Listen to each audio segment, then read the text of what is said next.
¿Y qué escribió Roberto Bellarmino? Pues los puntos que él expresó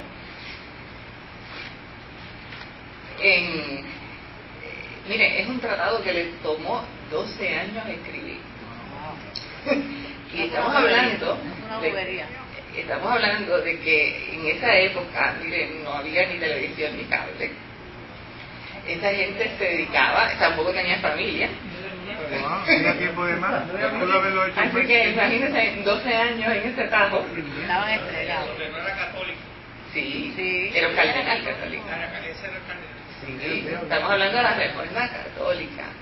Ahora, ¿verdad? A mí personalmente no me gusta referirme a ellos de una forma despectiva, ni todo lo contrario, muy respetuosa, porque esos son hombres de Dios, no todos. Y de hecho, quizás la mayoría no, pero muchos son hombres de Dios. ¿Ven? Y yo creo que este era uno. Es más, mire, yo me fui a buscar, aparte, ¿verdad?, de lo que dice el libro, me fui a buscar al internet, uno le pone el nombrecito ahí, rapidito sale toda la información, y esto era un señor que cuando bien jovencito, él se interesó, era un aristócrata, y usted ha visto las películas de la Edad Media, hay dos clases, una es la plebe, ¿verdad?, el pueblo, y otra es la nobleza o la aristocracia.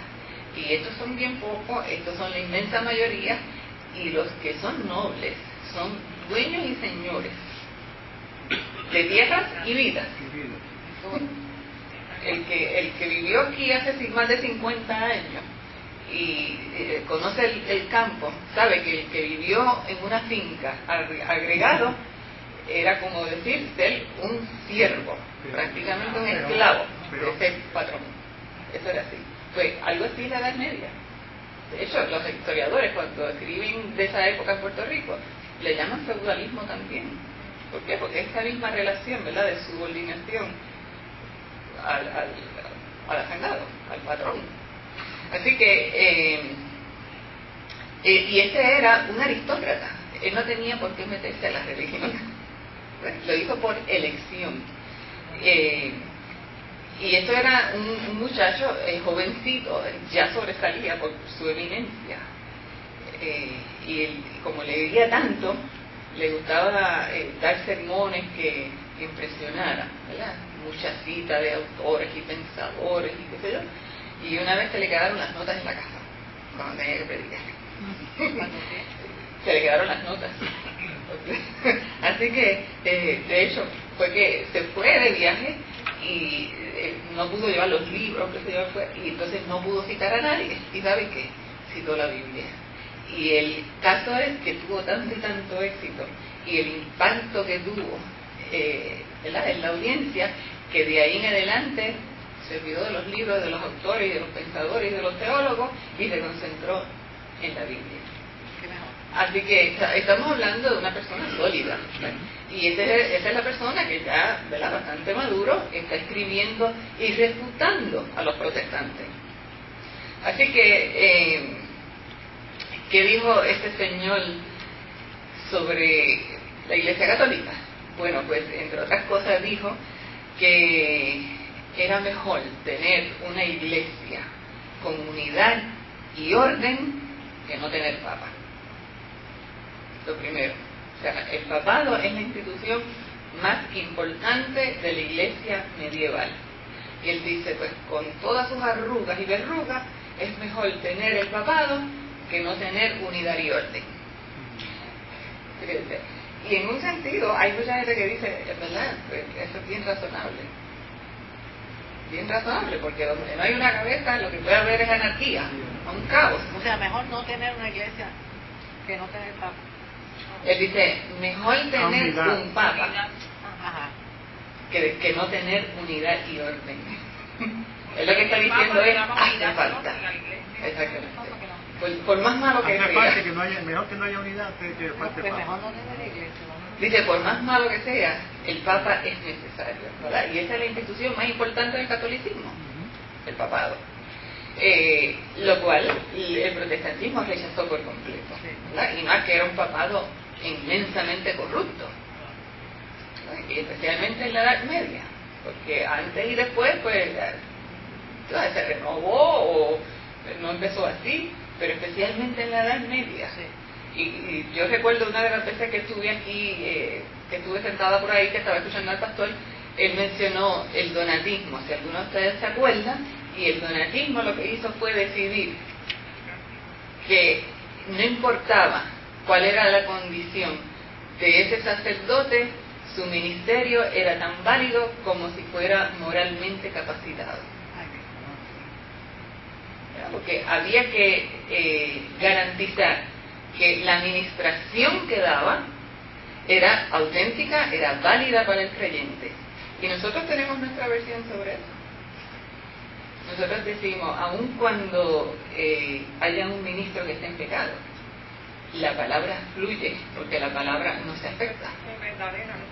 Bueno, y como él no está ahí representándose a él está ahí como mensajero. Eso mismo se dio en el catolicismo. Nosotros tenemos dudas, como quien dice, si alguien quiere mancillar la obra del Señor, que no se fije en el hombre, porque es la palabra, es el Evangelio. Pues el catolicismo hizo igual, lo único es que llegó a un punto donde no había quien detuviera la corrupción dentro de ese papado, aunque mantuviera el cargo y la oficialidad y la dignidad del cargo, y su vida fuera una apostasía por completo, lamentablemente. Así que sí, la Reforma Católica preservó el papado. Ahora, ¿qué otras cosas dijo él? Como, por ejemplo, voy a brincar aquí algunas cositas. Él dice, el juez supremo en asuntos de fe y moral es el Papa.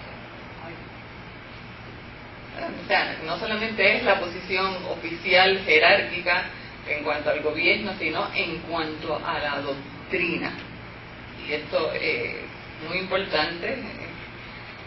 Esto se fue evolucionando eventualmente hasta consagrarse como la infalibilidad papal, que al día de hoy todavía está tan vigente como siempre. Pero no es hasta el siglo XIX, o sea, no es hasta unos siglos más tarde cuando esto se va a consagrar en un concilio. ¿Qué otras cosas en la Edad Media, en la Reforma Católica, que fueron unas respuestas, ¿verdad?, a ese clamor por reforma? Pues las nuevas órdenes monárquicas.